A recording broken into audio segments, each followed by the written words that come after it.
So okay, last class तक magnetic wave start किया था। जो स्टूडेंट एब्सेंट थे, फॉर द नेक्स्ट 30 मिनट्स में कोई वादा नहीं कर सकता आपको कितना समझ में आएगा, क्योंकि अभी जो मैं कर रहा हूँ वो लास्ट क्लास का ही। आधे घंटे के बाद जो चीजें होंगी वो शायद आपको कुछ समझ में आ रही हो।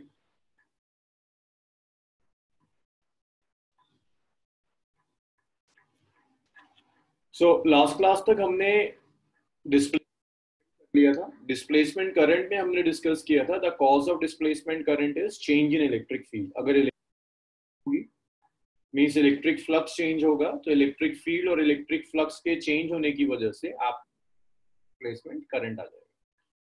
So the cause of displacement current is change in electric field and hence change in electric flux. That's the cause of displacement.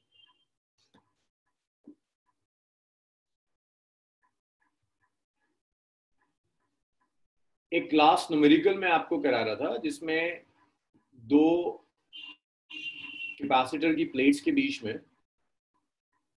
हम कुछ मैग्नेटिक फील्ड कैलकुलेट कर रहे थे। ये सिस्टम दिया था भाई। लास्ट जो न्यूमेरिकल में कर रहा था उसका एक आखिरी पार्ट था जो कंप्लीट नहीं हुआ था। भाई मुझे बताओगे टोटल रेडियस कितना था इसका? मैं अनम्यूट कर रहा हूँ आप लोगों को, जरा बताइए टोटल रेडियस कितना था इसका? 6 centimetre radius.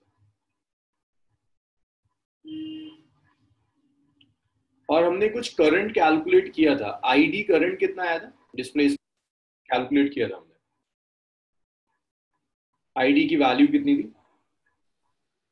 6.9 into 10 to the power minus 6.9 into 10 raised to the power minus 6 minus 6 ये डिस्प्लेसमेंट करंट। अब लास्ट पार्ट में लाइक थर्ड का शायद बी पार्ट था जो मैंने छोड़ा था, वो आपसे कह रहा था 3 मीटर पर 3 सेंटीमीटर पर। Yes sir. वो कहता है सेंटर से 3 सेंटीमीटर पर मैग्नेटिक फील्ड कैलकुलेट करके दिखाइए। तो सेंटर से 3 सेंटीमीटर पर मैग्नेटिक फील्ड कैलकुलेट करने के लिए आप ये यूज करोगे, closed integral of B dot D L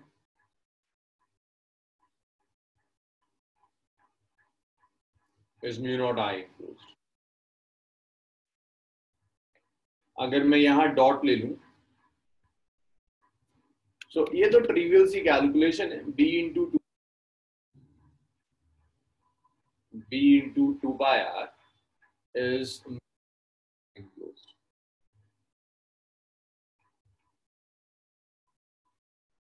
It's mu naught I enclosed divided by 2 pi. ऐसे आप मैग्नेटिक फील्ड कैलकुलेट करेंगे। आर आप जानते हैं 3 सेंटीमीटर पे चाहिए, तो R is 3 centimetre, 3 into 10 raise power minus. The only issue is with this I enclosed. ये जो डिस्प्लेसमेंट करंट है ना 6.9 इंटू 10 रेज पावर माइनस 6, ये बेसिकली ये पूरा जो 6 सेंटीमीटर का जो एरिया है इससे रिलेटेड है। आपको चाहिए 3 सेंटीमीटर से रिलेटेड। तो आई इनक्लोज निकालना एक इश्यू है, आपको आई इनक्लोज कैलकुलेट करना। तो देखो पूरा जो 6 सेंटीमीटर है, इस पूरे 6 सेंटीमीटर से यहां से जो डिस्प्लेसमेंट करंट पास होगा, that displacement current is this. आपको चाहिए 3 सेंटीमीटर से। तो यहां डिस्ट्रीब्यूशन यूनिफॉर्म है, यूज कर सकते हैं यहां पर यूनिटरी मेथड। आप ऐसे लिख दो, displacement current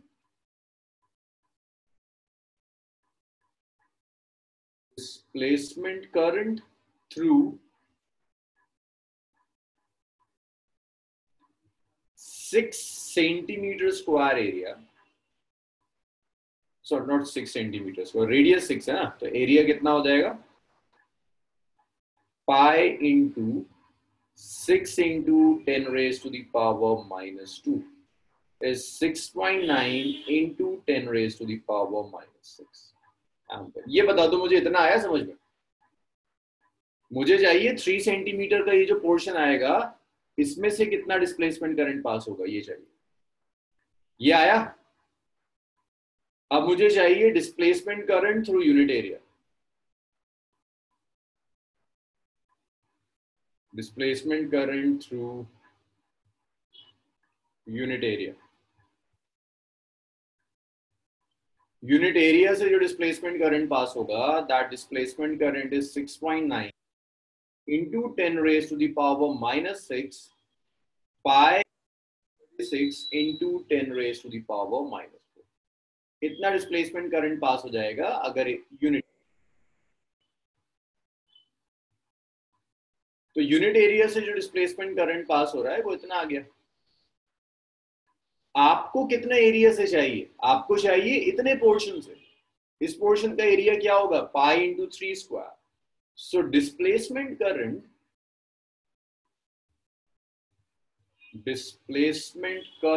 through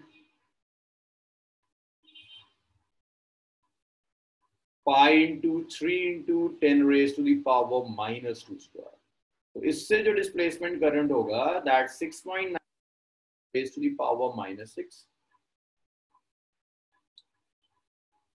divided by pi into 36 into 10 raised to power minus 4 into pi into ये आ जाएगा ना 9 into 10 raised to the power। पाई से पाई कैंसिल हुआ, 10 रेज पर माइनस 4 से 10 रेज पर माइनस 4 गया, 9 से ये चला गया 4। तो जो डिस्प्लेसमेंट आई इनक्लोज्ड आया current, that is 6.9 by 4 into 10 raise to the power. तो अगर इसे मैं कैंसिल करूं, 4 1 4 और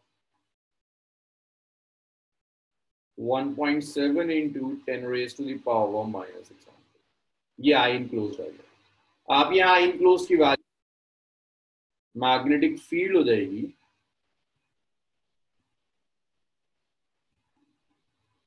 it's mu naught, which is 4 into 10 raised to the power minus 7 into 1.7 into 10 raised to the power minus 6 by 2 into pi into r. R is 3 into 10 raised to the power minus।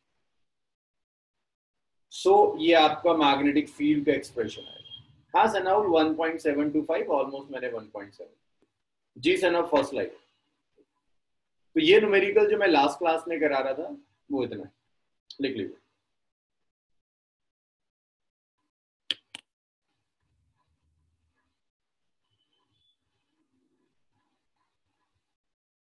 तो ये displacement current याद रखिएगा, displacement current को AC से भी connect करेगा, magnetic से भी कनेक्ट करेगा।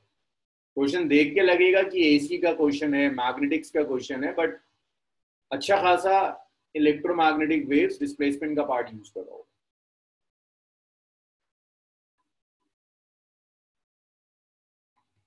भाई लिखा आपने इतना? रख लो।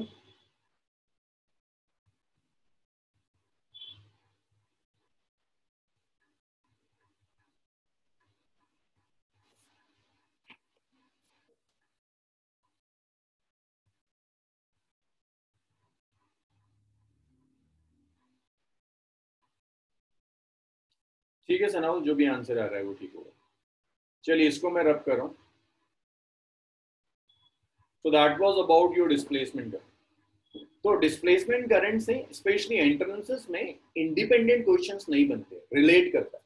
कभी डिस्प्लेसमेंट करंट को मैग्नेटिक से रिलेट करेगा, कभी डिस्प्लेसमेंट करंट को मैग्नेटिक से रिलेट करता है, कभी इसे एसी से रिलेट करेगा, तो रिलेट करके लिखता। अच्छा लिखा नहीं था भाई, शाहिद जब तक लिख रहा है। आज कुछ बच्चे हैं, शायद 6 बच्चे ऐसे होंगे जो लास्ट कई क्लासेस से नहीं थे, क्योंकि एकदम से स्ट्रेंथ 6 बच्चों से बढ़ गई। इसमें से एक धावल है जो आज दिखा, कई दिनों से नहीं दिख रहा था। अब इतनी छुट्टियां मारने से क्या फायदा होता है? उसके बाद क्या समझ में आता होगा?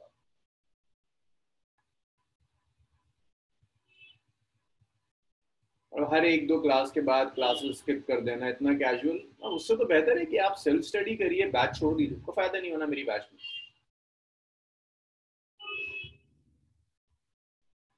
अच्छा आपको टाइफाइड हो गया है धावल? चलिए, हाँ धावल ने बताया मुझे। चलो धावल के साथ प्रॉब्लम है, लेकिन उसके अलावा कई बच्चे हैं जो बहुत कैजुअली छुट्टियां मारते रहते हैं। ऐसे कोई फायदा नहीं होगा, किसी टीचर के साथ कोई फायदा नहीं होगा।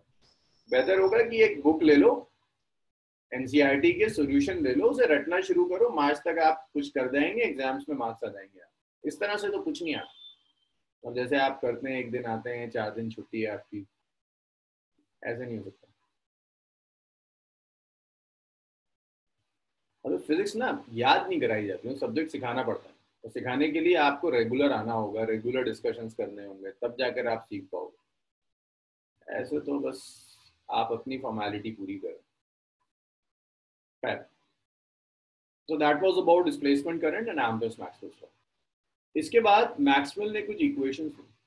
भाई जो लोग बहुत इरेगुलर रहते हैं, देखिए फर्स्ट बुक तो आपकी गई, फर्स्ट बुक तो खत्म हो गई, अब तो वो आपके पास ये है कि रिकॉर्डेड लेक्चर के थ्रू आप देख लीजिए। रिवीजन में जो मैं करा रहा हूँ 3-4 चैप्टर्स, वो आप कर सकते हो रिवीजन क्लासेस के अंदर। आगे सेकंड बुक पर ध्यान दो, सेकंड बुक में एक मेजर टॉपिक ऑप्टिक्स ही बचता है, उस पर ध्यान दीजिए थोड़ा, कुछ तो आता होगा आपको फिजिक्स के पेपर में।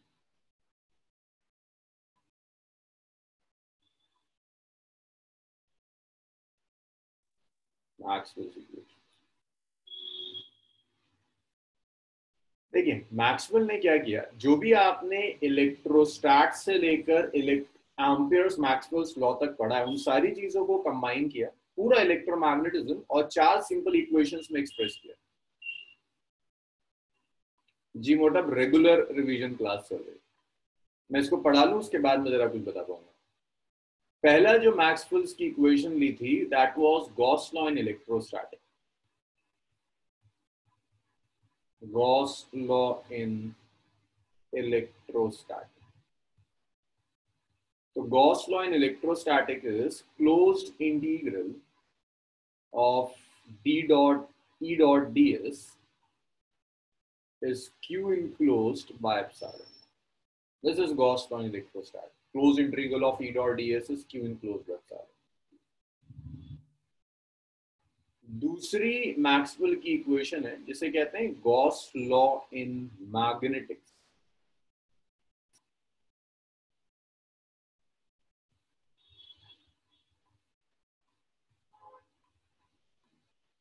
It's B dot ds is 0. This is Gauss law in magnetics. B dot ds is 0.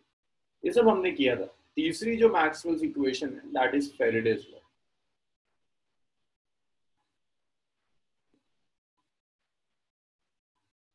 Faraday's law हमने किया था, closed integral of E dot dl is minus of d phi b over dt. ये जब आप magnetic flux change करोगे तो electric field generate होगी। Fourth Faraday ampere Maxwell's law. Ampere, हाँ कोई कुछ पूछ रहा है?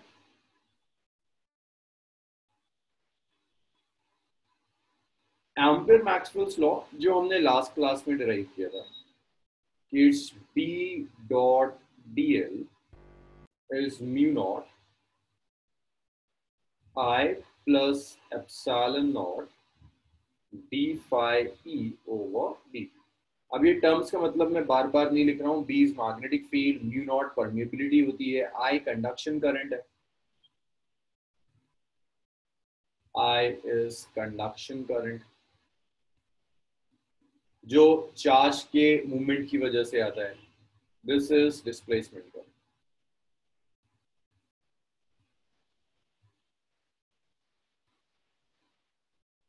This is displacement. चलिए इतना लिखिए, फिर हम आगे बढ़ते हैं।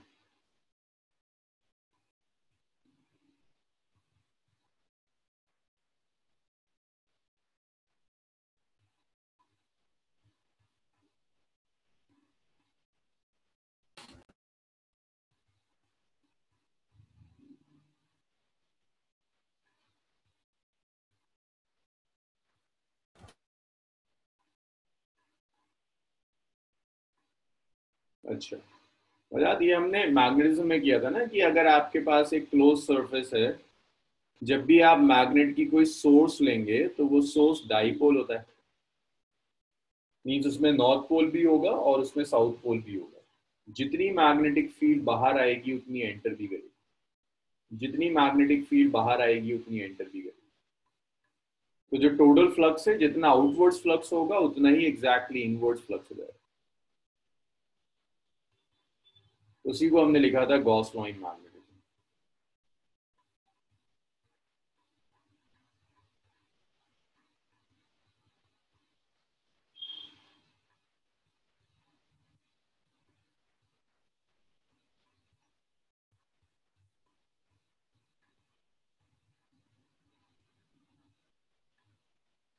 ना ना वजह, मैथमेटिकली एंगल 90 नहीं आएगा, टोटल जीरो होगा। मतलब जितना बाहर जाने की वजह से आएगा उतना अंदर जाने की वजह से आएगा, एंगल हमेशा 90 नहीं होगा। बी डॉट इंटीग्रल का क्या मतलब है, आप टोटल फ्लक्स ले रहे हो ना, तो उसके अंदर दोनों चीजें आ जाएंगी, आउटवर्ड फ्लक्स भी आएगा, इनवर्ड फ्लक्स भी आएगा, इसलिए जीरो आ रहा है, डॉट कॉस 90 की वजह से।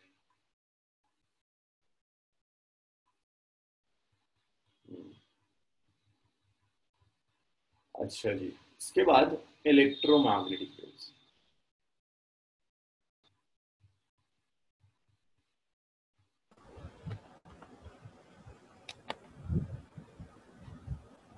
तो लास्ट की जो जो मैक्सवेल हमने इक्वेशंस पढ़ी हैं, उन इक्वेशंस से मैक्सवेल ने एक नई टाइप की वेव इन्वेंट करी।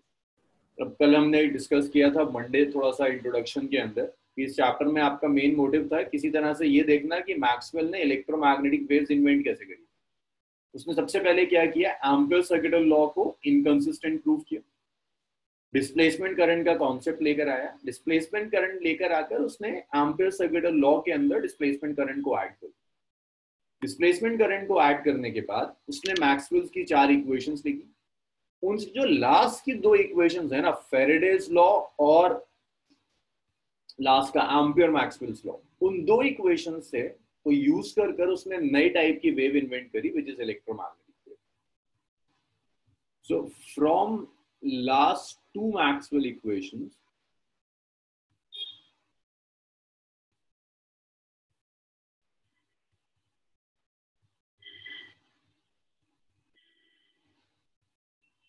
लास्ट की जो 2 इक्वेशंस हैं, एक इक्वेशन है integral of E dot dl is minus of d phi b over dt, और एक इक्वेशन है integral of b dot dl is mu naught I plus d phi e over। तो ये जो लास्ट की जो 2 इक्वेशंस है, third equation of Maxwell and fourth equation of Maxwell, in 2 equations को सॉल्व करा मैक्सवेल ने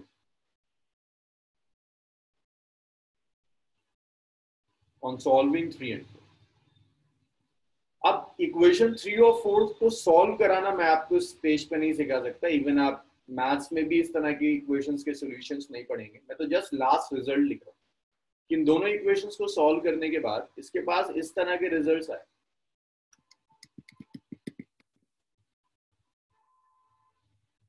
equation of electric and magnetic fields are, अच्छा कुछ याद है किसी को वेव इक्वेशन किस फॉर्म की होती थी? जरा लिखना सब 67 दो, लिखो जरा आंसर लिखो। तुम्हारे हिसाब से वेव इक्वेशन किस फॉर्म में होती थी? जरा मुझे अंदाजा लग जाएगा तुम्हें कुछ वेव्स का याद भी है। क्लास 11 में वेव पढ़ा था, फॉर्म लिख दो बस वेव इक्वेशन की, किस फॉर्म में होती है वेव इक्वेशन। चलो भाई, वजाहत ने कुछ लिखा।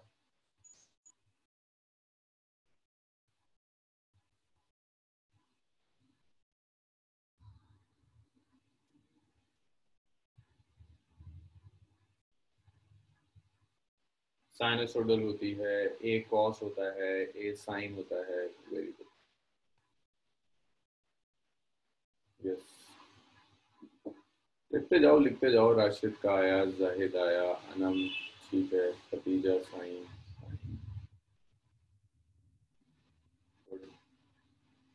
चलो भाई, सबको आता है। हाँ, फोर्थ में ई नॉट कहीं नहीं है, B dot D L is mu naught 1 plus D phi E over D T. चलो, सबको पता है कि वेव इक्वेशन किस फॉर्म में होती है, जो आपने क्लास 11 में पढ़ा। तो जब हम 3 और 4 को सॉल्व करेंगे ना, तो सॉल्व करने के बाद इक्वेशन कुछ इस फॉर्मेट में आएगी। इक्वेशन आएगी E naught sine K X minus omega. So this is equal to E naught sine K X minus omega. इस तरह से आपकी इलेक्ट्रिक फील्ड की इक्वेशन आएगी। और मैग्नेटिक फील्ड की इक्वेशन होगी B naught sine K X minus omega T theta. आप इसे अगर ओमेगा टी माइनस के एक्स और ओमेगा टी माइनस के एक्स लिखते हैं तब भी इक्वेशन सेम रहेगी, कोई खास फर्क नहीं पड़ेगा। तो जरा देखकर बताओ, ये जो इक्वेशन आपको दिख रही है, जो इक्वेशन आपको नजर आ रही है, इसको देखकर क्या लग रहा है कि ये इलेक्ट्रिक और मैग्नेटिक फील्ड की इक्वेशन वेव इक्वेशन से मैच करती हुई दिख रही है जो आप सब लोगों ने लिखी थी। बस फर्क इतना है कि जब आप नॉर्मल वेव इक्वेशन लिखते हैं तो उसमें आप लिखते थे y is a sin kx minus omega T. y displacement है, a एम्पलीट्यूड है and y is displacement. y displacement है, a एम्पलीट्यूड हो। लेकिन यहां पर आप जो ई नॉट ले रहे हो ना, और यहां जो ई आप ले रहे हैं, ये इलेक्ट्रिक और मैग्नेटिक फील्ड्स हैं जो बिल्कुल उसी पैटर्न को फॉलो कर रहा है जो पैटर्न आपका डिस्प्लेसमेंट का था।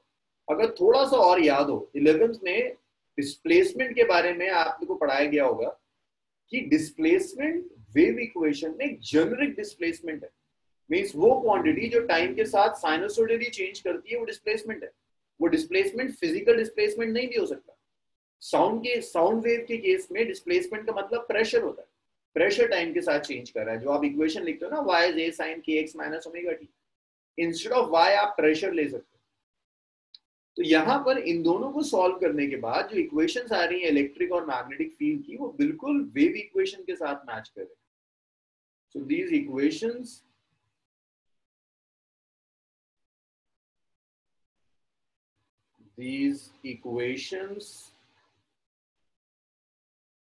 are wave equations. ये equations wave equations. These equations are wave equations. बंद कर दे।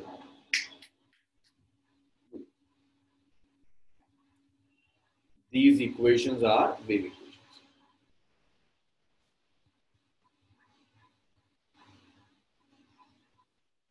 अब देखो इसमें खास क्या है, लाइक जो आपने 11th में पढ़ा था उस वेव की इक्वेशन में और इस वेव की इक्वेशन में। अच्छा पहचान, मैं सिर्फ ये एक्सप्लेन कर रहा हूं कि ये जो दो इक्वेशंस आ रही है ना भाई, 2 मिनट रुक जाओ, 2 मिनट में बस स्टार्ट करते हैं। आप लोग इतना नोट कर लीजिए फिर स्टार्ट करते हैं, जस्ट 2 मिनट। बस यहाँ डिफरेंस इतना है कि इस केसेस में, इन दोनों इक्वेशंस के केस मीडियम की जरूरत नहीं पड़ेगी। लाइक इलेक्ट्रिक और मैग्नेटिक फील्ड आपने पढ़ा था कि इलेक्ट्रिक और मैग्नेटिक फील्ड वैक्यूम से भी जा सकती है ना। एप्सिलॉन नॉट पढ़ते हैं इलेक्ट्रिक फील्ड के लिए, मैग्नेटिक फील्ड के लिए पढ़ते हैं म्यू नॉट। तो ये दो इक्वेशंस एक ऐसी वेव की इक्वेशंस हैं जो वेव वैक्यूम से भी ट्रैवल कर जाएगी, जिस वेव को ट्रैवल करने के लिए मीडियम की जरूरत नहीं है। इसे मैं कह देता हूं इक्वेशन नंबर 5 और equation number 6। So these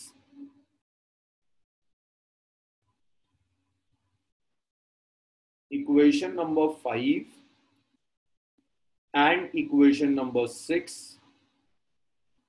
are of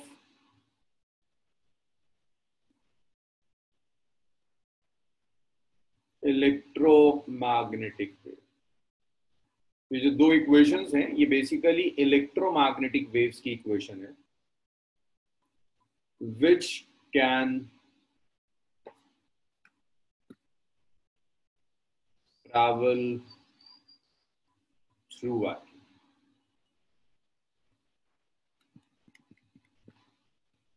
तो ये बहुत बड़ा कंट्रीब्यूशन था मैक्सवेल का कि उसने एक नई टाइप की वेव इन्वेंट करी, जो वेव इवन वैक्यूम से भी ट्रैवल कर जाएगी, जिस वेव को ट्रैवल करने के लिए मीडियम की जरूरत है। अब यहां से 3, 4 से 5, 6 कैसे आते हैं ये आपके सिलेबस का पार्ट नहीं, अगले कई साल आप ये चीज नहीं पढ़ेंगे। लेकिन एक बार ये इक्वेशन आ गई है आपके पास, E naught sine K X minus omega T, B naught sine K X minus omega T, तो ये वेव इक्वेशन है। यहाँ से आप आगे क्वेश्चंस बिल्कुल वैसे ही बनेंगे जैसे आपने वेव्स के लिए पढ़ा। तो इतना तरह डिटेल में देखते हैं इक्वेशंस की डिटेल्स क्या।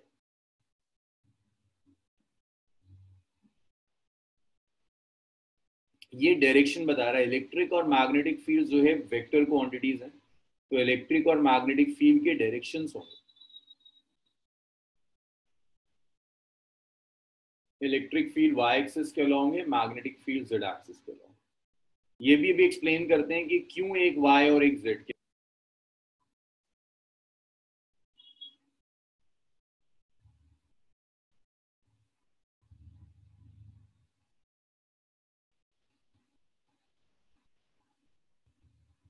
भाई सबने लिखा, इसको रब कर दूं?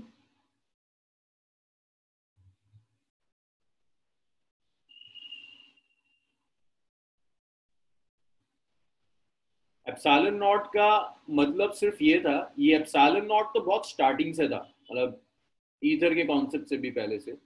जो एप्सिलॉन नॉट सिर्फ ये बताता है अगर कुछ नहीं है तब भी ट्रैवल कर जाएगा। Epsilon not means absolute permittivity बिना किसी मीडियम के, अगर कोई मीडियम नहीं है तब भी ये ट्रैवल कर जाएगा।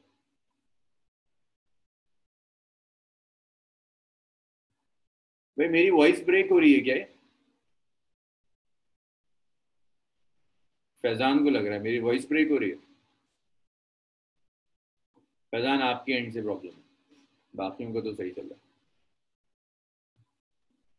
हाँ तो तौहीद का अभी आता हूँ सनाउल, उसको अभी एक्सप्लेन कर रहा हूँ जो आप पूछ रहे हैं ना, अभी उसमें आ रहा हूँ। इक्वेशन 4 में एप्सिलॉन, अब इसको ठीक कर लेना, epsilon naught D phi over D. तो ये जो दोनों वेव्स हैं इनको ट्रैवल करने के लिए किसी मीडियम की जरूरत नहीं है, क्योंकि इलेक्ट्रिक फील्ड भी, ये भी नॉन फैक्ट था कि इलेक्ट्रिक फील्ड बिना मीडियम के ट्रैवल कर सकती है, मैग्नेटिक फील्ड बिना मीडियम के ट्रैवल कर सकती है। तो इस वेव में सिर्फ आपके पास इलेक्ट्रिक और मैग्नेटिक फील्ड है, तो ये वेव भी बिना किसी मीडियम के ट्रैवल कर रही है। अब जरा डिटेल देखो क्या मतलब है इसका, एक एक टर्म की डिटेल देखिए। E is E naught sin kx minus omega t zeta. यहां जो E नॉट है, that E naught is its peak value of electric.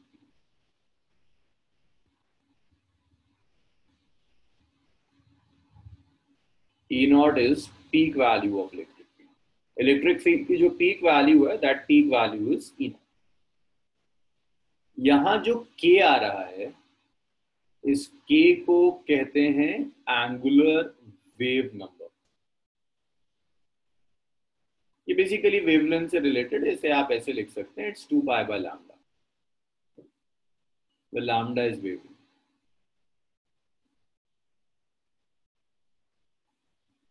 इसकी जो एसआई यूनिट होगी, इट्स रेडियन पर मीटर। के के बाद नेक्स्ट जो आप ओमेगा यूज कर रहे हैं, इस ओमेगा को कहते हैं एंगुलर फ्रीक्वेंसी। एसी में आपने बहुत पढ़ा था एंगुलर फ्रीक्वेंसी। ओमेगा को आप लिख सकते हैं 2 pi by t, 2 pi by time period, और इसे आप लिख सकते हैं 2 pi. Omega is 2 pi nu which is angular, where t is time period.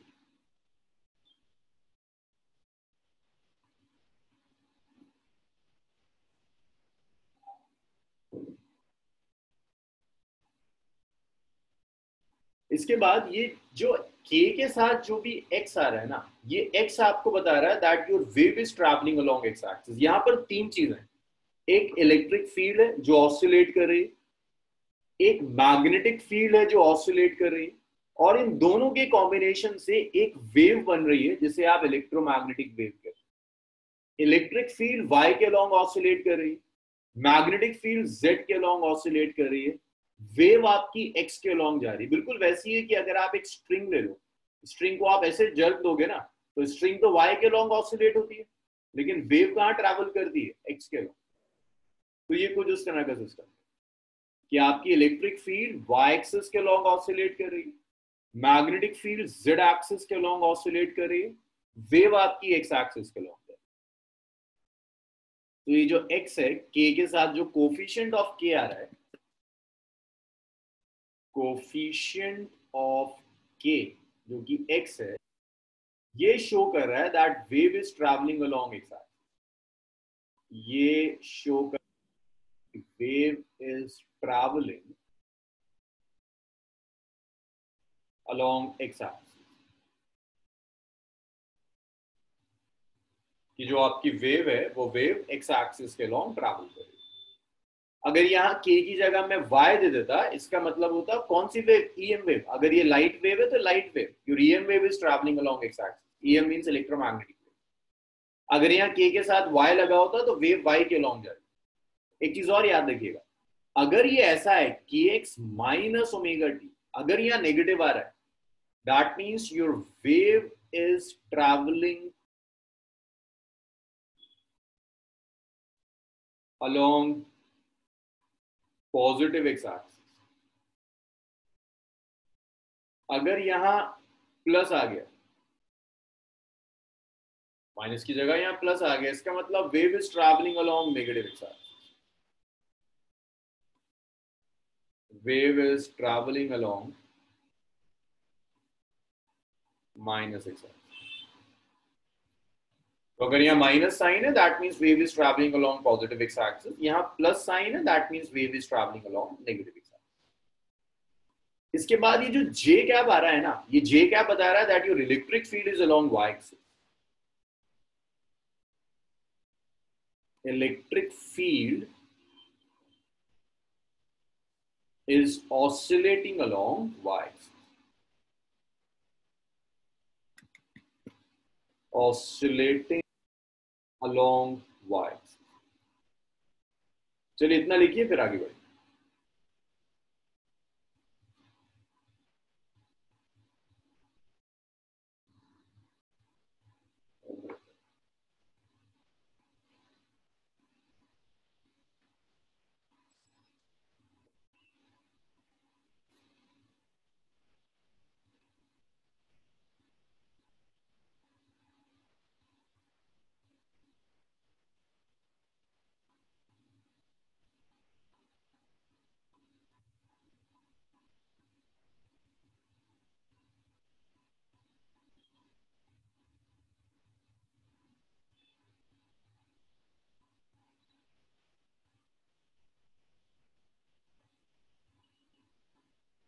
हुआ इतना सनाउल, जो आप पूछ रहे हैं ना वो धीरे धीरे आपको दिखना शुरू हो जाएगा। अब जब हम मैग्नेटिक फील्ड की इक्वेशन लेंगे, B is B not, directions fixed है, डायरेक्शंस फिक्स्ड है, बिल्कुल फिक्स्ड।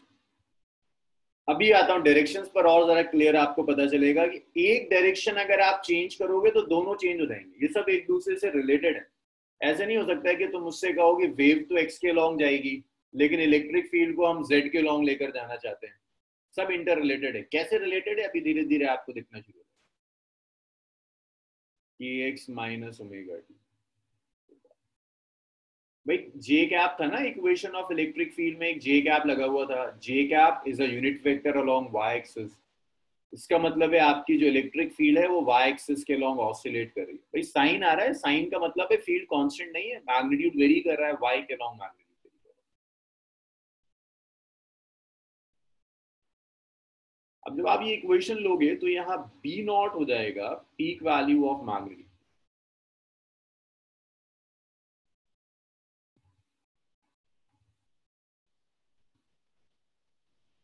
बाकी सारी टर्म्स सेम है।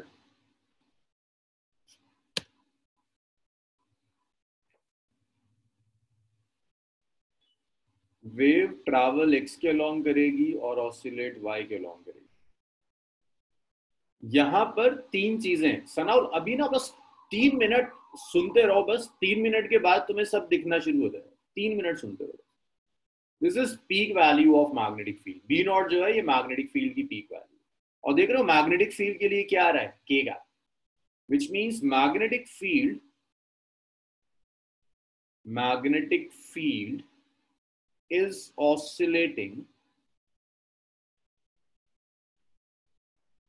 along z axis.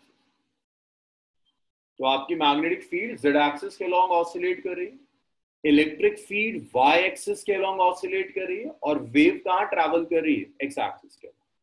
इतना लिखिए, फिर जरा डायरेक्शंस पर आते.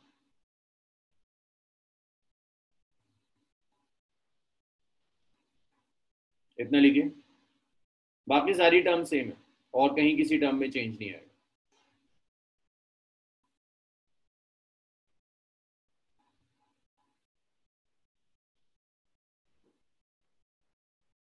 चलिए, सबने लिख लिया.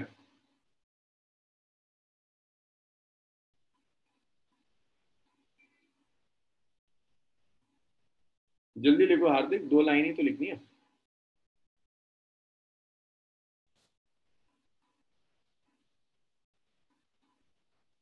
इनिशियल फेस कांस्टेंट एस का 0 लिया हुआ, इनिशियल फेस कांस्टेंट 0 सेट किया.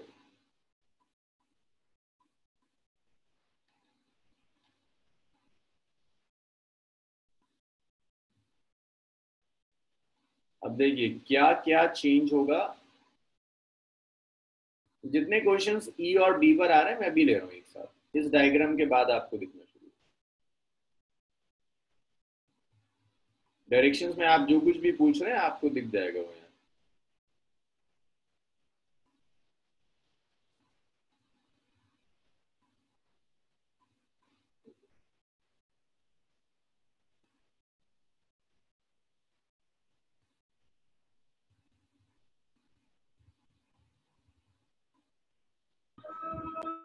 अभी सारे डाउट डिस्कस करेंगे, अब जरा सुनिए. तो जो भी आपका, अबे हार्दिक 2 लाइन तो लिखी थी यार, उस स्लाइड में लिखा गया था.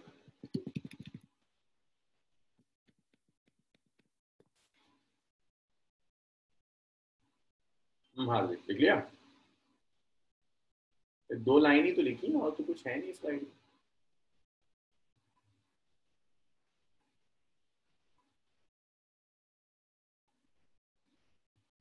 So this is x-axis,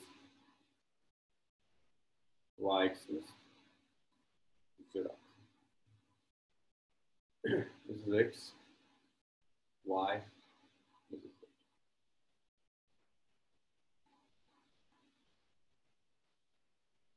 तो देखो, जब आप इलेक्ट्रोमैग्नेटिक वेव लोगे, इलेक्ट्रोमैग्नेटिक वेव में 3 चीजें, इलेक्ट्रिक फील्ड, मैग्नेटिक फील्ड और वेव. इलेक्ट्रिक फील्ड जो एग्जांपल हमने लिया उसमें इलेक्ट्रिक फील्ड y एक्सिस के लॉन्ग ऑसिलेट करे. तो आपकी जो इलेक्ट्रिक फील्ड है, your electric field is oscillating along y axis. ये इलेक्ट्रिक फील्ड y एक्सिस के लॉन्ग ऑसिलेट करे. मैथमेटिकली कैसे पता चल रहा है ऑसिलेट कर रही है? आपकी इक्वेशन में साइन आ रहा है, साइन बता रहा है कि इलेक्ट्रिक फील्ड ऑसिलेट कर रही है y के लॉन्ग. आपकी जो मैग्नेटिक फील्ड है वो z के लॉन्ग ऑसिलेट कर रही है. तो ये आपकी मैग्नेटिक फील्ड है. ये मैग्नेटिक फील्ड आपकी z एक्सिस के लॉन्ग ऑसिलेट कर रही है. This is B. अब इलेक्ट्रिक फील्ड और मैग्नेटिक फील्ड के ऑसिलेशन के कॉम्बिनेशन से एक वेव बनती है जिसे आप इलेक्ट्रोमैग्नेटिक वेव कहते हैं. Example is light wave. और वो वेव एक्स एक्सिस के लॉन्ग जा रही है. जो ईएम वेव इन ऑसिलेशन से बन रही है वो ईएम वेव एक्स एक्सिस के लॉन्ग जा रही है. So electromagnetic wave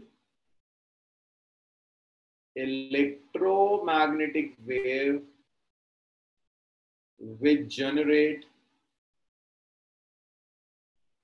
due to oscillation of electric and magnetic field, oscillation of electric and magnetic field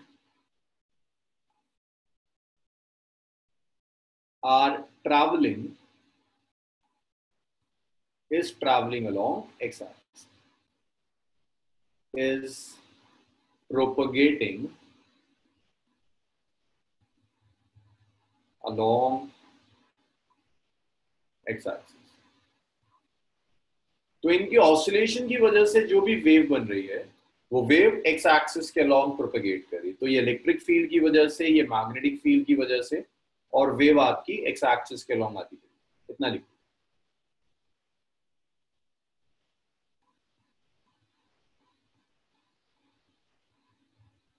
अब डाउट्स देखिए, अब जो आप लोग पूछ रहे थे। जाहिद का था x की जगह y होगा तो k कैप चेंज हो जाएगा। यस।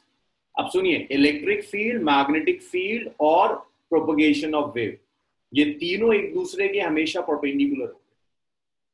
अब एक चीज और सुन लीजिए, electric field, magnetic field and propagation of wave are mutually perpendicular. Of wave are mutually perpendicular. अब ये परपेंडिकुलर कैलकुलेट कैसे करते हैं डायरेक्शन को? ये right hand thumb rule use करते हैं, फॉलो करते हैं। They follow right hand thumb rule. तो राइट हैंड थंब रूल कहता है प्लेस, तो यहां पर जो राइट हैंड थंब रूल आएगा वो राइट हैंड थंब रूल कहता है कि place your finger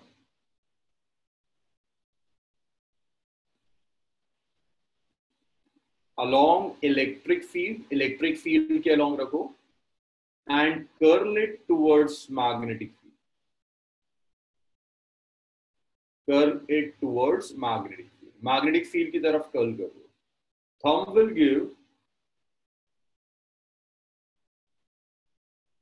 direction of propagation of wave. Direction of wave propagation. Thumb आपको वेव प्रोपगेशन का डायरेक्शन देगा। चलिए अब डाउट्स लेते हैं। जाहिद अब आपको दिख गया होगा, डायरेक्शन चेंज करोगे वेव का डायरेक्शन चेंज हो जाएगा। अब मैग्नेटिक फील्ड ऑसिलेट करती है, फातिमा इलेक्ट्रिक फील्ड ऑसिलेट करती है, जो प्रोपोगेट करता है वो वेव है। जैसे ये जो स्ट्रिंग है, स्ट्रिंग में जब आप कुछ जर्क देते हैं तो स्ट्रिंग y के अलॉन्ग ऑसिलेट करती है, स्ट्रिंग उठकर यहां नहीं आ जाती, वेव आगे ट्रैवल करती। सादिया सर ई अलॉन्ग y एक्सिस समझ नहीं आया। भाई इलेक्ट्रिक फील्ड की जो मैंने इक्वेशन लिखी थी, ई नॉट साइन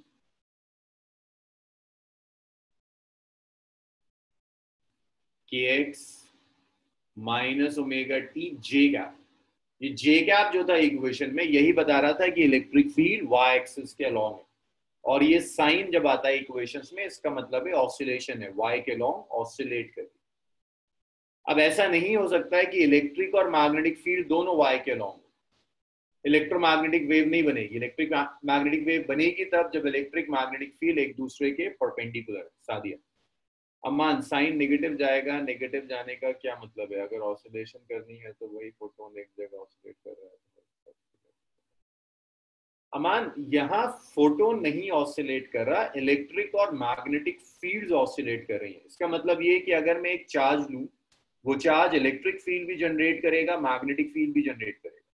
वो इलेक्ट्रिक और मैग्नेटिक फील्ड्स ऑसिलेट करती हैं, एक y के अलॉन्ग करेगी, एक z के अलॉन्ग करेगी। उनकी ऑसिलेशन से जो फील्ड बनेगी वो आगे ट्रैवल करेगी। जहां भी आप वेव कहोगे, वेव यहां पर है तो इलेक्ट्रिक फील्ड इधर होगी, मैग्नेटिक फील्ड इधर होगी, वेव आगे चलेगी। तो ये ऑसिलेशन फील्ड्स का है अमान, पार्टिकल्स का नहीं है। ऐसे नहीं हो रहा कोई पार्टिकल अपनी जगह खड़ा हुआ ऑसिलेट कर रहा है। एक ऑसिलेटिंग चार्ज था, उसने ऐसी इलेक्ट्रिक और मैग्नेटिक फील्ड जनरेट कर दी। जैसे जैसे वेव आगे जाएगी, इलेक्ट्रिक और मैग्नेटिक फील्ड इसी पैटर्न को फॉलो करेगी। वजह ई एंड बी की वजह से एम वेव है, एम वेव की वजह से ई एंड बी ऑसिलेट करे, ई और बी की वजह से ई एम वेव है। इलेक्ट्रोमैग्नेटिक फील्ड का oscillation basically M wave generate कर। वजह सर ये इक्वेशन फोटो इलेक्ट्रिक इफेक्ट में भी सेम होगी। आयशा इससे हम फोटो इलेक्ट्रिक इफेक्ट स्टडी कर सकते हैं, क्योंकि फोटो इलेक्ट्रिक इफेक्ट में भी फोटोन्स है, but that's a very complicated way. बहुत कॉम्प्लिकेटेड तरीका, इसलिए इसे यूज ना कर कुछ आसान चीजें यूज करेंगे। इवन जो आपका स्नेल्स लॉ आप पढ़ती है ना, sine I by sine R is equal to refractive index, वो भी आप यहाँ से डिराइव कर सकते हो, बट चीजें कॉम्प्लिकेटेड हो जाएंगी। वो particular approach class 12 specially school syllabus में यूज नहीं करता, लेकिन हाँ कर सकते हैं। Arshad omega T plus x, Arshad ये कन्वेंशंस हैं जो वेव इक्वेशंस में यूज की जाती है। जब भी wave equation is a function of x minus T, it's acting along positive x axis. If it is x plus T, it's acting along negative x axis. ये convention जो thoroughly waves में follow किया जाता है। Waves के लिए उतना ही fundamental है जितना fundamental speed is distance by time आप लिखते हैं।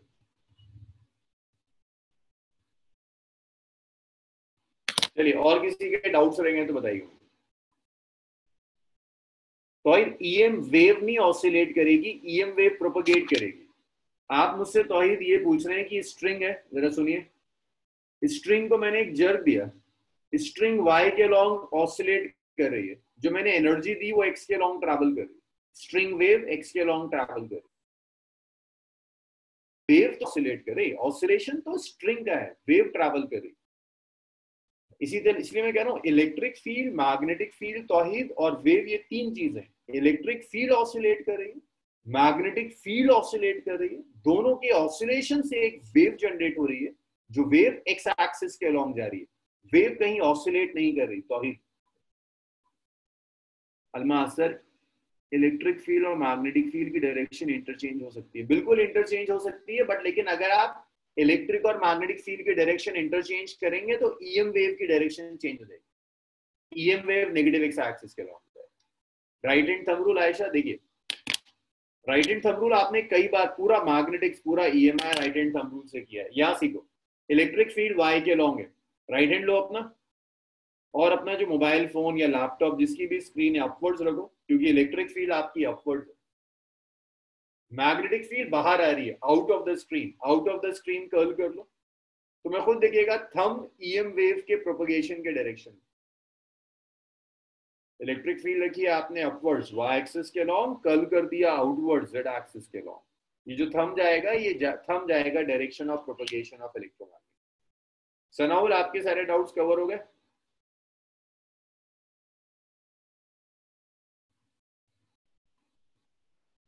हार्दिक, राइट हैंड थंब रूल आ गया समझ में? चलिए, इतना लिखिए, फिर देखते हैं इसमें क्वेश्चंस कैसे आएंगे।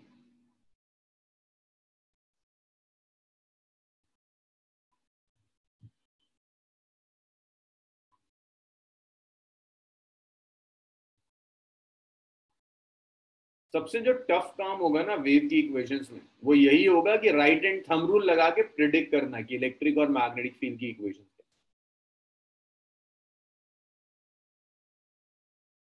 अच्छा, एक सीधा सा क्वेश्चन दे रहा हूँ सिर्फ इसलिए कि मुझे यकीन आ जाए कि आपको सच में आ गया समझ में। या रुक जाओ, कुछ थोड़ी सी थ्योरी और कर लो, कुछ प्रॉपर्टीज और कर लो ईएम वेव्स की। नहीं वजह हो सकती है तुम फेस कांस्टेंट चेंज कर, तो परेशानी नहीं। भाई ये जो था E naught sine K X minus omega T, B था B naught sine K X minus omega. अब तुम्हारी मर्जी है, तुम साइन को कॉस लिख दो, कॉस 90 प्लस थीटा लिख दो, एक ही बात है, वो फेस डिफरेंस में काउंट हो जाए वजह। लेकिन वो कंफ्यूजिंग होता है। हमेशा हम कोशिश करते हैं कि अपनी सहूलियत के लिए, ऐसा नहीं है कि वो गलत है, अपनी सहूलियत के लिए हम कोशिश करते हैं कि या तो सिर्फ साइन में हो या कॉस में हो, ताकि हमारे लिए फेस कंपेयर करनी आसान हो। आयशा, इलेक्ट्रिक फील्ड है, इलेक्ट्रिक वेव नहीं होती, मैग्नेटिक फील्ड है, मैग्नेटिक वेव नहीं है। इलेक्ट्रिक फील्ड और मैग्नेटिक फील्ड के कॉम्बिनेशन से एक वेव बन रही है जिसे इलेक्ट्रोमैग्नेटिक वेव कहते हैं, इसीलिए रिजल्टेंट नहीं है। ये ऐसा है जैसे साउंड वेव ट्रैवल करती है ना पार्टिकल्स की ऑसिलेशन से। एक चीज है पार्टिकल का ऑसिलेशन और एक है साउंड वेव का प्रोपगेशन, दो अलग अलग चीज।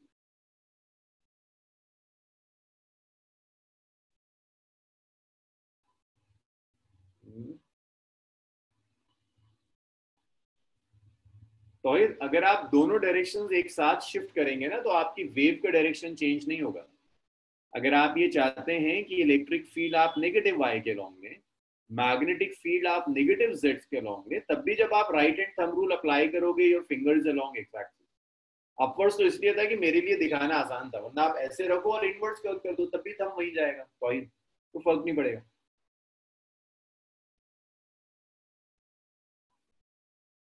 हमेशा इलेक्ट्रिक और मैग्नेटिक फील्ड हर इंस्टेंट पर कुछ ऐसी होंगी कि जब आप राइट हैंड थंब रूल लगाएं तो थंब आपका एक ही डायरेक्शन में जाएगा, direction of propagation of wave. तो कुछ प्रॉपर्टीज देखते हैं ईएम वेव की।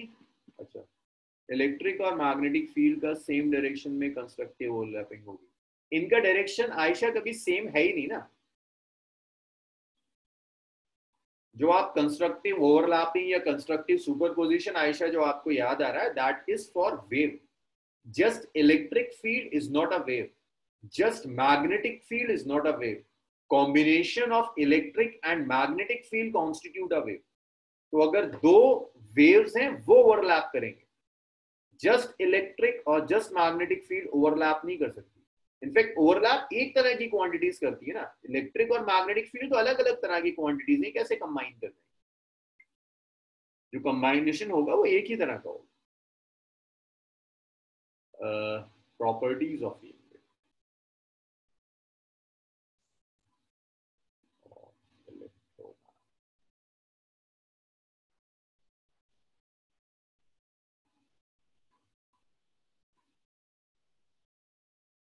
तो देखिए ईएम वेव की क्या क्या प्रॉपर्टीज होती है। पहली property, it is transverse in nature. सबको दिख गया सब कुछ परपेंडिकुलर है, ये ट्रांसवर्स इन नेचर।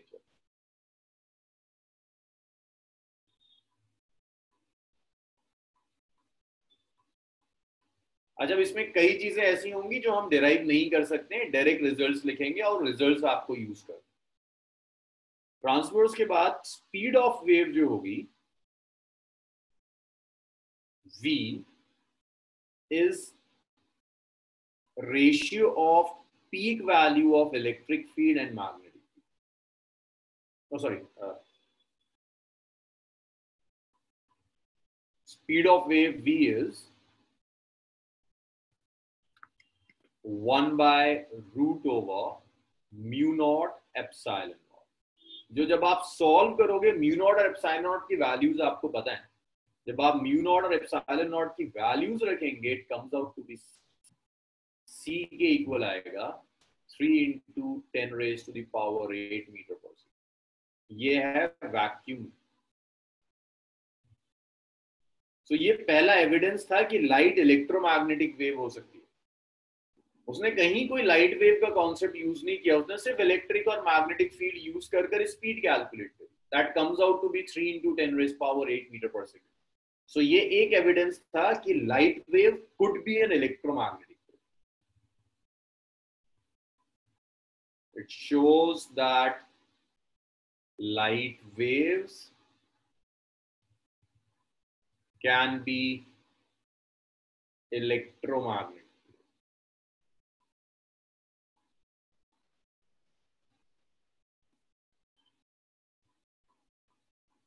नहीं जाहिद, मुझे आपकी साउंड नहीं आ रही।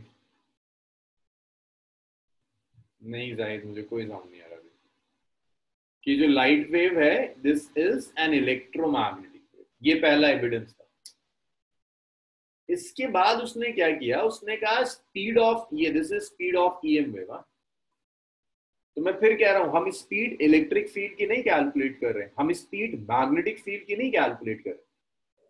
मैग्नेटिक फील्ड के कॉम्बिनेशन से जो वेव आ रही है, हम उस वेव की स्पीड कैलकुलेट। नेक्स्ट देखिए, ईएम वेव इन मीडियम। तो मीडियम में जो ईएम वेव की स्पीड होगी वो स्पीड ऐसे आती है 1 बाय ये जो म्यू नॉट था इसे म्यू आर से मल्टीप्लाई कर देंगे, रिलेटिव परमिटिविटी। एप्सिलॉन नॉट था, इसे एप्सिलॉन आर से मल्टीप्लाई कर। So epsilon R is relative permittivity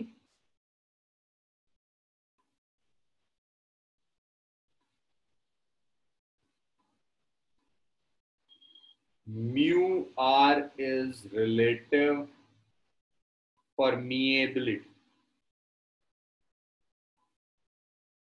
So ये v होगा, it's 1 by root over mu r epsilon r into 1 by root over mu naught epsilon. अभी जो 1 by mu naught epsilon naught है, इसे आप c लिख सकते हैं, इसे आप c लिख सकते हैं. तो अगर यहाँ c लिख दूं तो v आ जाएगा c by root over mu R into epsilon. तो अगर मैं root over mu R epsilon R यहां से लिखूं तो ये आ जाएगा c by v. अब जरा बता दो मुझे, c by v कुछ सुना है कभी ऑप्टिक्स में? Speed of light in vacuum by speed of light in medium क्या होता है?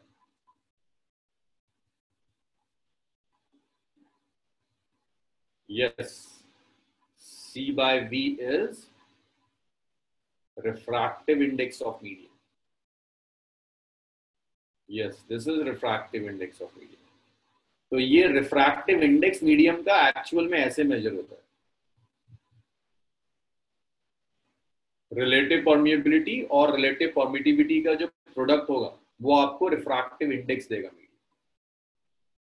सो दिख रहा है ईएम वेव बिल्कुल कनेक्ट होता चला जा रहा है लाइट वेव से.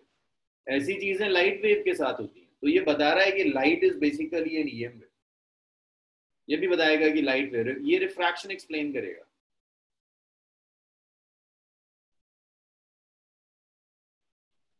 तो वो जो रिफ्रैक्शन है ना, वो आप इलेक्ट्रिक और मैग्नेटिक फील्ड के थ्रू भी एक्सप्लेन कर सकते हैं. चलिए इतना लिख लीजिए. और प्रॉपर्टीज हैं इसकी 2-3.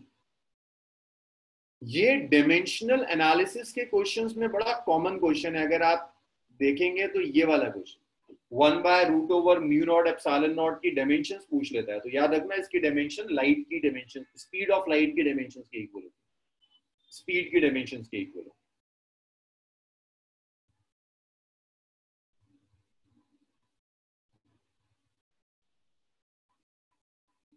1 और 2 रिपीट कर दीजिए भाई. स्पीड ऑफ इलेक्ट्रोमैग्नेटिक वेव जो वैक्यूम में होगी वो स्पीड होती है 1 by root over mu naught epsilon. Arshad, मैंने ये डिराइव नहीं किया ना, ये आपके डेरिवेशन सिलेबस का पार्ट है. आपको डायरेक्ट ये रिजल्ट याद रखना होगा कि v 1 by root over mu naught epsilon naught. Mu naught और एप्सिलॉन नॉट की वैल्यूज आप जानते हैं, पूरा फर्स्ट बुक कंप्लीट कर दिए, दोनों वैल्यूज आपको पता है. जब आप ये वैल्यू सब्स्टिट्यूट करेंगे it comes out to be c 3 into 10 raised power 8 metre पर second, which is speed of light.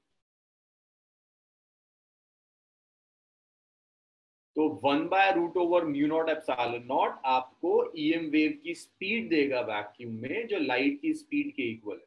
Arshad इतना आया सेकंड पॉइंट.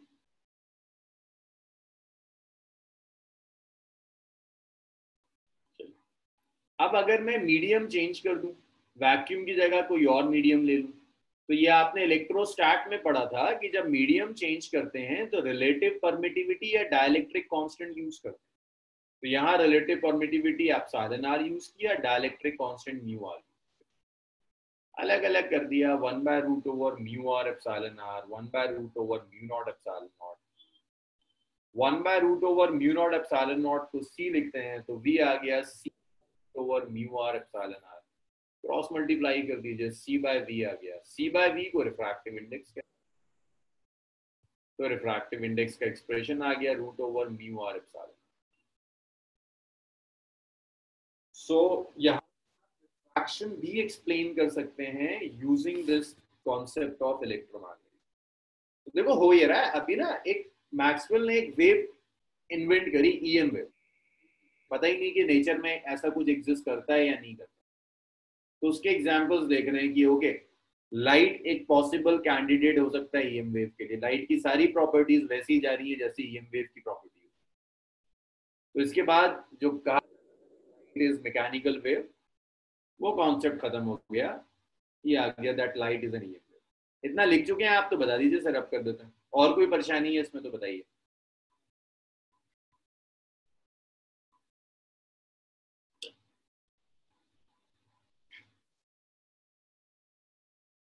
चलिए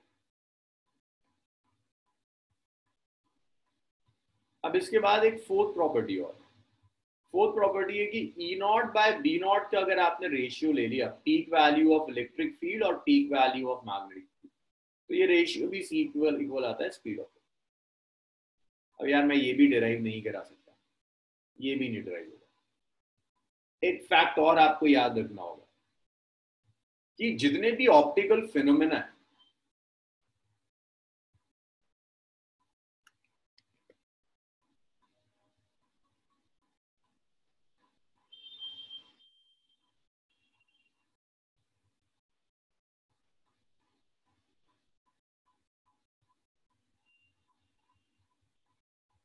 जितने भी ऑप्टिकल फिनोमेना होंगे वो सिर्फ और सिर्फ इलेक्ट्रिक फील्ड की वजह से होंगे।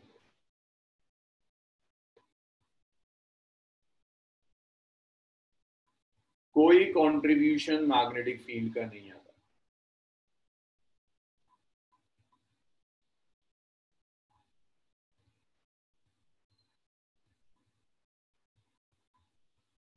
चाहे आप रिफ्रैक्शन ले लो,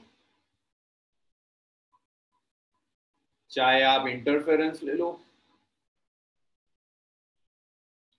चाहे आप पोलराइजेशन ले लो, ये सारे ऑप्टिकल फिनोमेना सिर्फ और सिर्फ इलेक्ट्रिक फील्ड इन्वॉल्व होगी, मैग्नेटिक फील्ड इन्वॉल्व नहीं।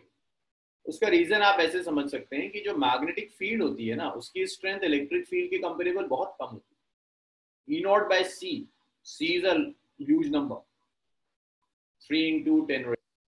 स्ट्रेंथ इतनी कम है कि मैग्नेटिक फील्ड किसी भी ऑप्टिकल फिनोमेना में कोई सिग्निफिकेंट रोल प्ले नहीं करता। तो ये कुछ बेसिक प्रॉपर्टीज हैं ईएम वेव्स की जो आपको आना चाहिए। इतना लिखिए, कुछ क्वेश्चंस करते हैं फिर एनर्जी। बस एक छोटा सा टॉपिक और रह गया और ये खत्म हुआ।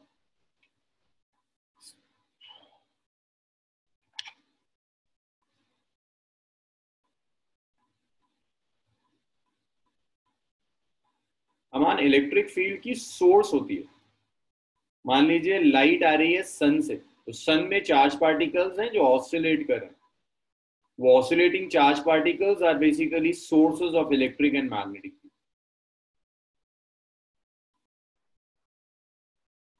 पोलराइजेशन, पोलराइजेशन सब पढ़ेंगे, सनाउल सिलेबस में है, धीरे धीरे पढ़ेंगे सर। पोलराइजेशन लिखा है, पोलराइजेशन।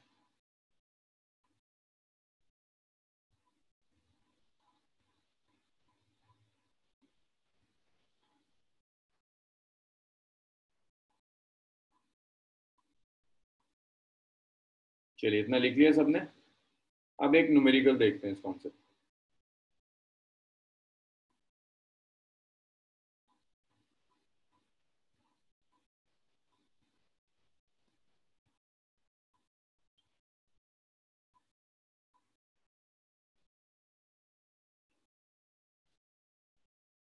चलिए इसको रखते हैं। The next is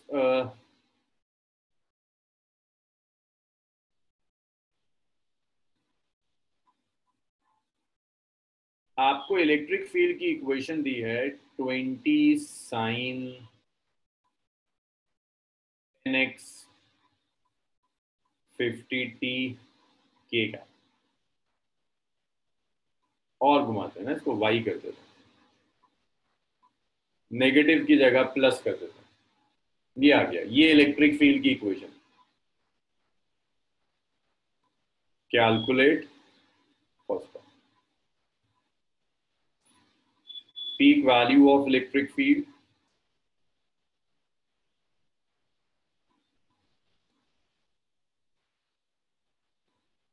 second wavelength,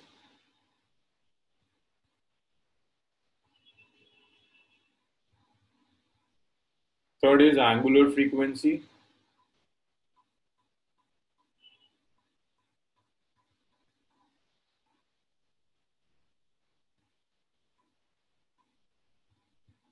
fourth is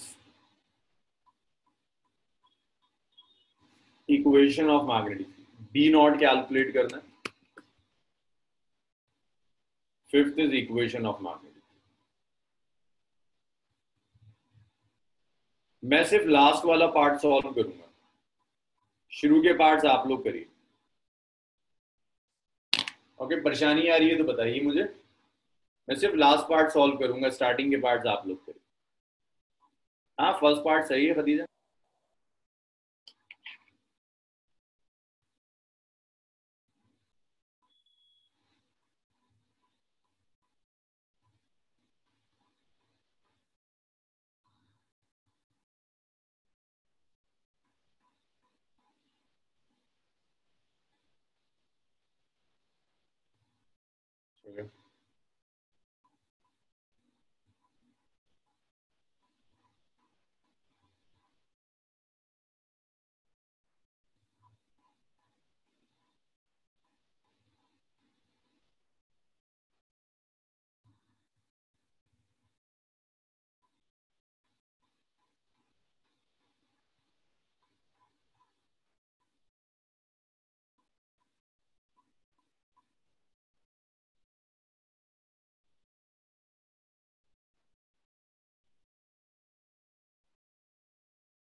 चलिए गुड, ये सबका हो रहा है। फर्स्ट पार्ट तो देखो ट्रिवियल है, स्टैंडर्ड इक्वेशन से कंपेयर कर लो, ई naught sine K x plus omega.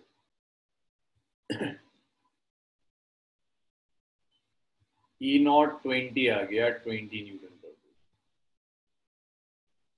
Second part wavelength आप ऐसे निकाल सकते हैं, के होता है 2 pi by lambda, 2 pi by lambda is 10, तो लैम्डा आ गया 2 पाई बाय 10, लैम्डा आ गया पाई बाय 5, तो ये लैम्डा है which is pi by 5।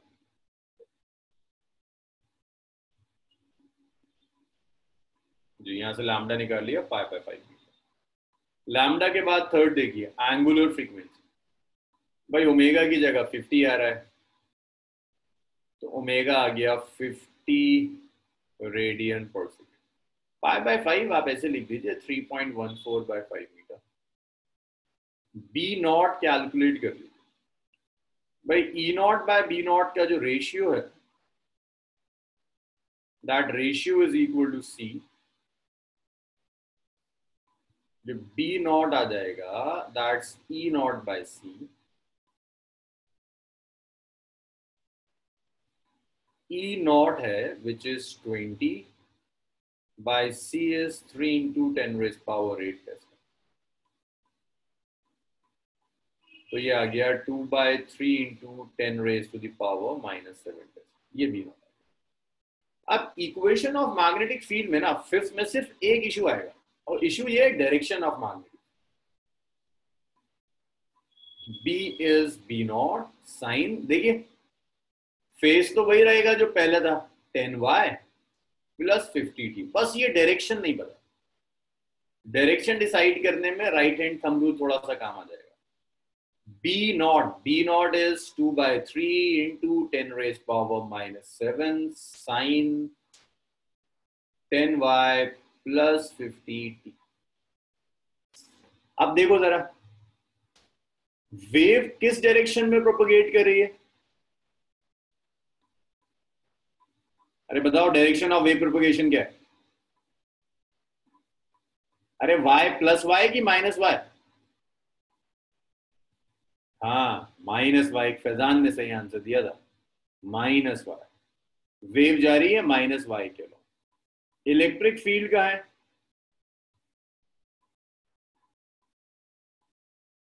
Plus Z के लो। मैग्नेटिक फील्ड के पास दो ऑप्शंस हैं, या तो पॉजिटिव एक्स एक्सिस के लॉन्ग होगी या नेगेटिव एक्स एक्सिस के लॉन्ग होगी, तीसरा तो ऑप्शन है नहीं। अब पॉजिटिव और नेगेटिव में से एग्जैक्ट क्या है उसके लिए आपको right hand thumb rule use करना होगा, हिट एंड ट्रायल मेथड है। तो पहले तो ड्रॉ कर लेते हैं एक्स वाई जेड। तो तुम्हें पता है वेव मैग्नेटिक फील्ड कहाँ है, इलेक्ट्रिक फील्ड जेड के लॉन्ग, ये है इलेक्ट्रिक फील्ड, बाहर आ रही है जेड के लॉन्ग। वेव तुम्हें पता है नेगेटिव वाई के लॉन्ग जा रही है, ये वेव का डायरेक्शन। अब मैग्नेटिक फील्ड यहां जाएगी या यहां जाएगी वो सोचो। हिट एंड ट्रायल मेथड है यार, अप्लाई कर लो, पॉजिटिव मान लो, बाहर रखो। एक काम करो, यहां तक रखो, ड्रॉ करो कॉपी में, कॉपी में ड्रॉ करना है इसे, वरना नहीं समझा पाऊंगा मैं, बड़ा मुश्किल हो जाएगा मेरे लिए। यहां तक लिखो, कॉपी में से ड्रॉ करो, जब ड्रॉ कर लो तो मुझे बताना। ये दो पॉसिबिलिटीज हैं, पॉजिटिव एक्स या नेगेटिव एक्स। करेक्ट पॉसिबिलिटी क्या होगी वो हम देखेंगे।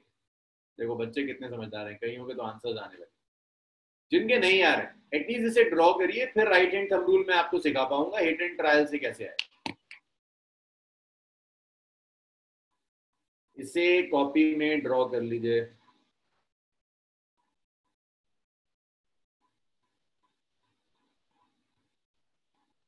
क्या बात है, सभी का आंसर सही आ रहा है।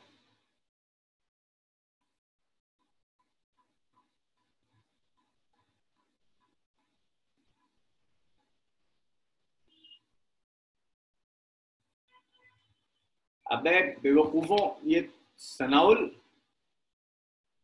ये वाई लिखा है, एक्स नहीं।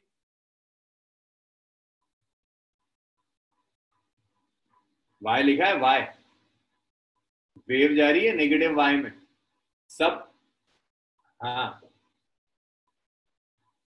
सब बता रहे हैं डायरेक्शन ऑफ मैग्नेटिक फील्ड क्या होगा। कॉपी पे ड्रॉ कर लिया, बहुत बढ़िया, नहीं करा तो समझाना मुश्किल हो जाएगा। सो इलेक्ट्रिक फील्ड कहाँ है, जेड के लॉन्ग। वेव कहाँ जा रही है, नेगेटिव वाई के लॉन्ग। मैग्नेटिक फील्ड मान लेते हैं पहले एक्स के लॉन्ग। ऐसे रखो, फिंगर बाहर की तरफ रखो, ऐसे ऊपर उठा के रख दो, जेड तुम्हारी कॉपी से तो बाहर आ रहा होगा, बाहर रखो और ऐसे कर्ल कर दो। थंब ऊपर जा रहा है, अगर मैं पॉजिटिव एक्स एक्सिस ले लूं तो थंब ऊपर जा रहा है। थंब के ऊपर जाने का डायरेक्शन ऑफ प्रोपगेशन जो है that is positive Y axis, but direction of propagation positive Y axis नहीं है, direction of propagation is negative Y axis. तो पॉजिटिव एक्स एक्सिस के अलॉन्ग मैग्नेटिक फील्ड नहीं हो सकती। अब नेगेटिव के अलॉन्ग रखो, ऐसा बाहर रखा, बी की तरफ कर्ल कर दिया, थंब नीचे आ, that means magnetic field is along negative x axis, B is along negative x axis, ऐसे जाएगा।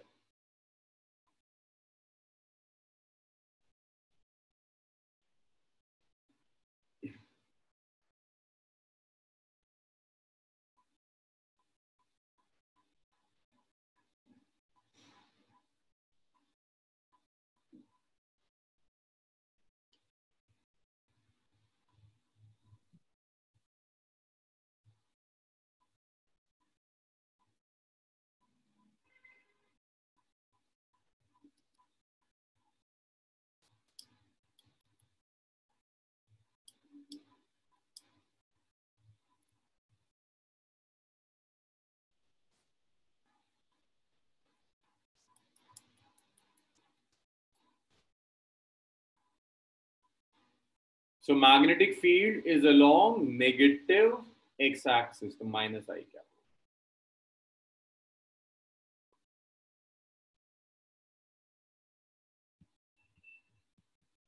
Magnetic field is along negative x-axis।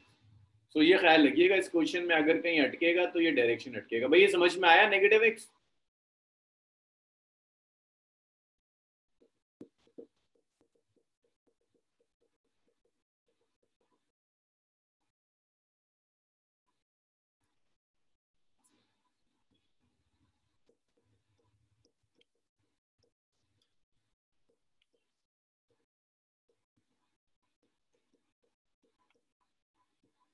और एक चीज और है, जो सिलेबस कट गया उस पर टाइम वेस्ट मत करना। नीट में भी वो 30% रिड्यूस सिलेबस नीट और जेई में भी नहीं आएगा, जितने सिलेबस में उसी से पढ़ के चले जाओ, वही बहुत है। हाँ मैंने बता दिया था, पढ़ाते हुए बता दिया था कि नहीं है, लेकिन कुछ जगह जरूरत पड़ सकती है इसलिए कराना पड़ा।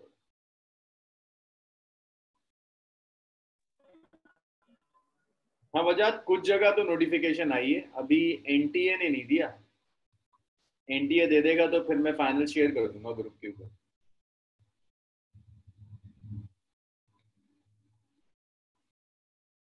बिल्कुल टू द सिलेबस पढ़ा करो। मतलब नीट वाले को कोई जरूरत नहीं है कि वो जेई एडवांस के क्वेश्चंस कर रहा है। मतलब अगर जो नीट वाला जेई एडवांस फिजिक्स करता है उसका नीट कभी नहीं निकलता, क्योंकि टाइम लिमिटेड है। उसे जो टाइम शायद बायोलॉजी में देना चाहिए था वो फिजिक्स में डिवोट कर रहा है। वो ये सोच ले कि उसका फिजिक्स ऑनर्स निकल जाएगा, लेकिन उसका नीट नहीं निकलेगा। टू द सिलेबस पढ़ो, टू द स्टैंडर्ड पढ़ो, बाहर ले जाने की जरूरत नहीं है।